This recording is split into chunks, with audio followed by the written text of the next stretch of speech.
China. Just the word grabs the attention of most people today. We think of giant cuddly panda bears, the infamous never-ending Great Wall,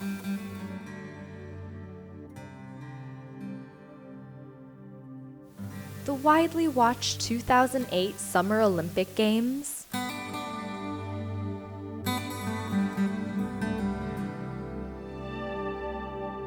and the many, many mysteries of the Orient.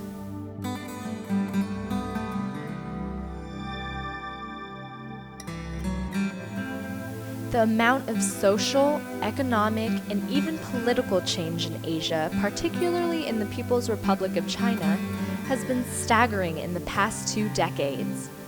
Because of this, the world's attention has turned toward Asia and to China, including the University of Miami's. Since 2006, Dr. Bruce Garrison has been leading the annual Summer Study Abroad feature writing course based out of Shanghai. He received a Fulbright Grant Award as a lecturer at Shanghai International Studies University in 2005 and continues to be an occasional guest lecturer in China. Well, I think it's important for students to get an international experience that they might not have gotten a generation or two ago. And these days when we have what I consider to be a true global village, it's just so important for somebody to come out of college that's had an international intercultural experience, and our class in China offers that with a particular spin on Asia. I think many times students get a perspective on Europe or a perspective on Central and South America, but they don't always get that perspective on Asia. The Study Abroad course focuses on writing and reporting for the news media with emphasis on travel feature writing. During the past trips, students were given the opportunity to venture off to other regions of China such as Beijing and Hong Kong, as well as neighboring countries like Thailand.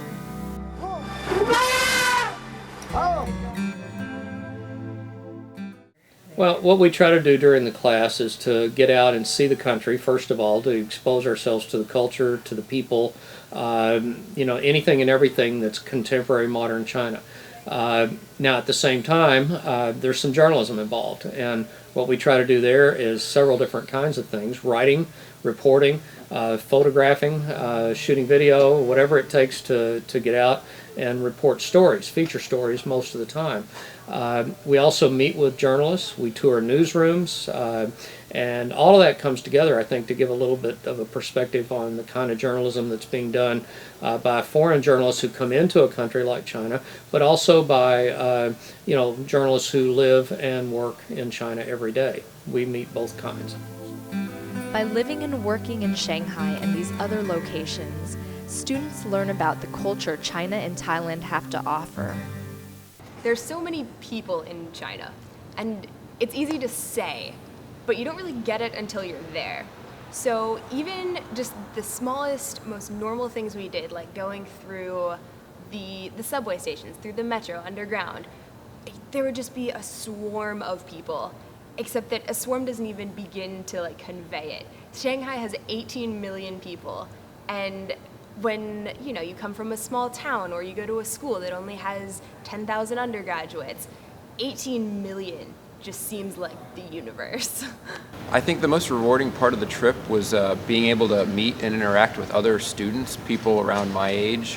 I think that really enriched the experience as opposed to just sort of going and visiting like most tourists would, but we really got to, spend time with other students and talk with them and learn from them. And sort of understand where we each were coming from, different backgrounds and perceptions of each other's country, and especially of each other's media outlets. So that was really interesting.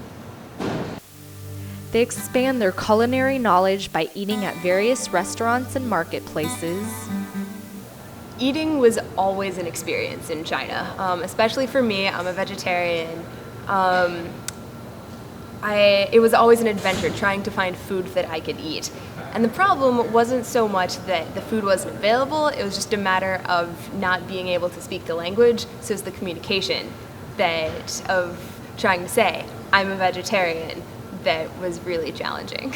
Some people might have concerns about going somewhere like China, and my biggest concern is probably the food, because I'm allergic to seafood and fish and don't eat pork. But I had no problems, didn't get sick once, always had something to eat. So I think, whatever your concerns are, it might just be, sort of like cold feet, but, it's really safe over there. They learn about the different art forms by visiting museums, galleries, and gardens.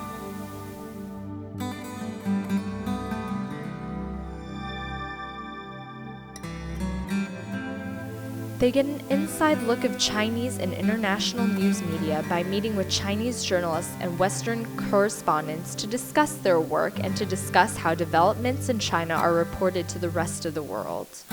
It was really a great educational experience. We met a person from BBC News and a person from New York Times. So it was great to be able to talk to them about their professional experiences. We also went to a local magazine in Beijing, and we spent a good amount of time talking with them about what they could and could not print. And it was really surprising and shocking to the three of us how much more we can say than they can print. They immerse themselves in the country's past by traveling to historical sites,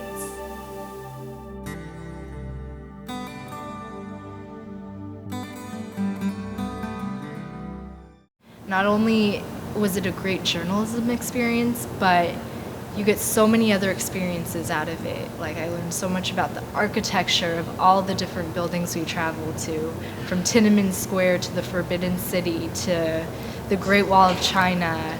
When I went to the Great Wall, it was such an incredible experience because you had to see what was thousands of years of making. It's so incredible.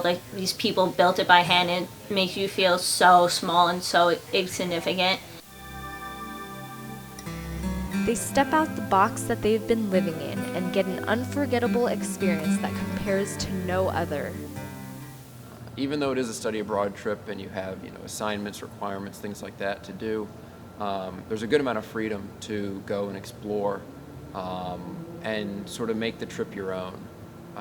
There is, a general outline of what you need to do, but there are just a lot of opportunities that you wouldn't get if you were going on a traditional study abroad program where you're taking 5 classes or something like that. I think that anytime you go abroad, you really just get a better understanding of the world around you.